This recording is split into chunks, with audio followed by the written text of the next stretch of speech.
KDRT itu bisa secara fisik, misal dipukul, dibanting, dijambak, ya segala macam yang mengakibatkan luka fisik.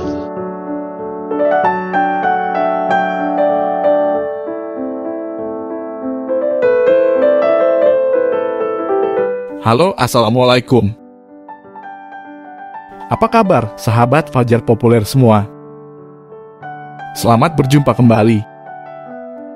Sebelum lanjut videonya, jangan lupa subscribe dulu ya.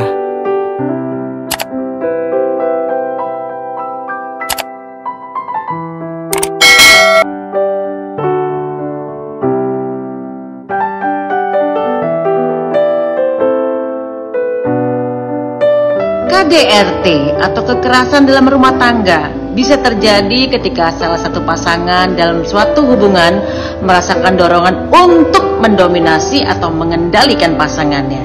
KDRT itu bisa secara fisik, misal dipukul, dibanting, dijambak, ya segala macam yang mengakibatkan luka fisik. Juga KDRT secara psikis, misalnya KDRT secara verbal.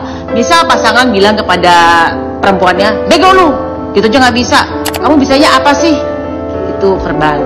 Atau KDRT secara ekonomi, misalnya apabila seorang pelaku memaksa korban bekerja dengan cara eksploitatif, termasuk pelacuran, melarang korban bekerja tapi menelantarkannya, mengambil tanpa pengetahuan dan tanpa persetujuan dari korban, serta merampas atau memanipulasi harta benda korban.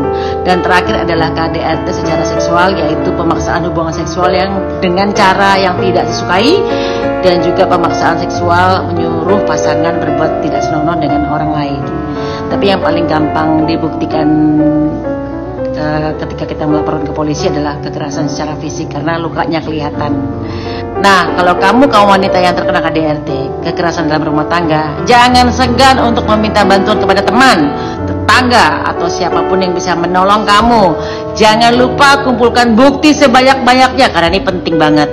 Apakah itu video handphone, apakah itu CCTV, atau itu adalah bukti suara rekaman di handphone, suara, foto, saksi untuk memperkuat laporan kamu ke polisi. Laporkan saja ke polisi, toh delik aduan juga, artinya bisa kapan aja laporan tersebut dicabut kalau seandainya nanti kalian pasangan tersebut berbaikan kembali. Minimal kasih jerak kepada mereka yang melakukan KDRT. Ini pesan ya buat lelaki dimanapun kalian berada yang merasa dirinya maco. Apaan sih maco? Tapi sesungguhnya lebih cocok pakai daster. Aduh, wanita itu bukan untuk dikasarin. Seandainya kamu lelaki punya pasangan wanita yang memancing kamu untuk marah, lebih baik menghindar dulu aja sampai wanita tersebut tenang. Tapi jangan sekalipun kau colek dengan kasar. Jangan kau emosi boleh, tapi lebih baik kau tinggalkan saja. Jangan sampai kau banting, apalagi di smackdown. Semacam-macamnya kalian kalau para lelaki sudah melakukan KDRT, menurut kami kaum lelaki itu lebih baik pakai daster aja, atau mungkin mau pinjam lipstik saya, atau mungkin saya dengan senang hati akan meminjamkan daster tersebut kepada lelaki tersebut. Gimana? Kita apain nih laki-laki yang melakukan KDRT? Ketika kamu dipisahkan dengan seseorang yang kamu sangat cintai dengan cara yang menyakitkan, santai aja. Kadangkala Tuhan mempertemukan kita dengan orang yang tidak tepat dulu sebelum mempertemukan kita dengan orang yang tepat, supaya kita bersyukur, bisa belajar hikmah kehidupan dan belajar keikhlasan serta kesabaran. Bilang aja dalam hati, lo rugi ninggalin gue, karena gue bakal digantiin sama Tuhan yang lebih baik dari lo.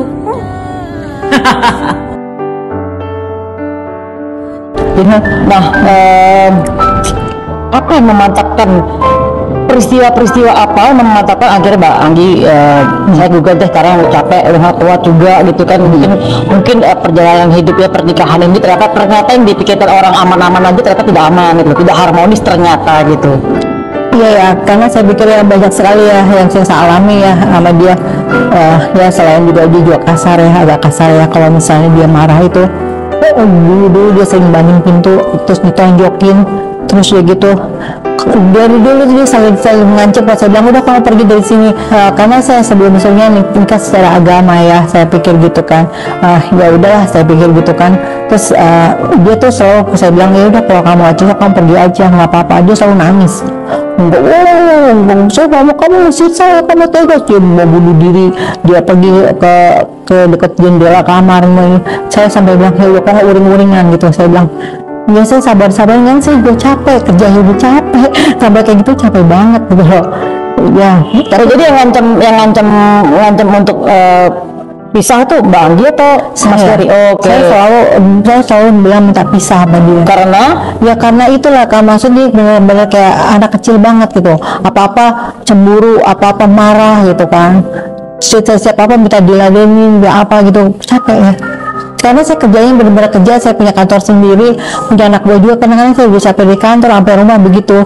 Dan dia selalu bilang kalau misalnya dia bangunnya selalu siang ya. Kalau dia siang itu dia bangun, dia bilang gini, yang makan yang kata gitu. Saya di kantor, kamu misalnya kantor kan dari rumah ya kan, kamu ke kantor aja, kamu makan sih kata gitu kan.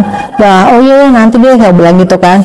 Nah kadang-kadang saya sampai rumah, lalu saya udah tadi makan gitu, apa kamu nggak makan, langsung diambil dulu makanannya, dibuang ke tempat sampah gitu.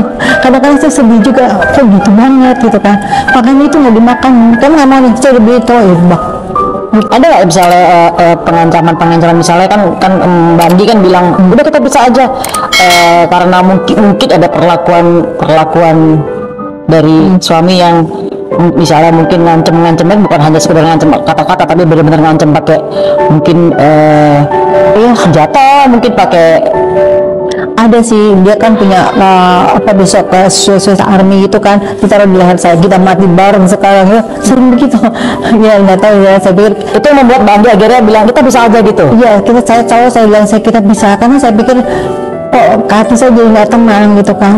Ya gitulah, sering banget gitu. Sampai tempat tidur pun gitu, di atasnya tempat tidur ditonjok, wah gitu. Ntar kalau misalnya saya kenapa-napa, kok dia tusuk-tusuk tangannya pakai pisau. Nah sekarang kalau selama 12 tahun pernikahan itu apakah secara nafkah itu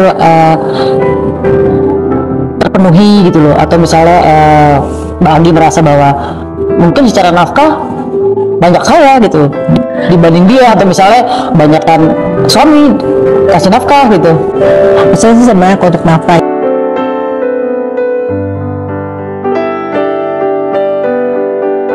Terima kasih Anda telah menonton video ini. Jika Anda suka video ini, jangan lupa like, komen, serta share ke teman-teman dan sahabat Anda semua. Subscribe channel ini, nyalakan juga loncengnya, agar Anda selalu mendapat informasi terbaru dari Fajar Populer. Terima kasih. Wassalamualaikum warahmatullahi wabarakatuh.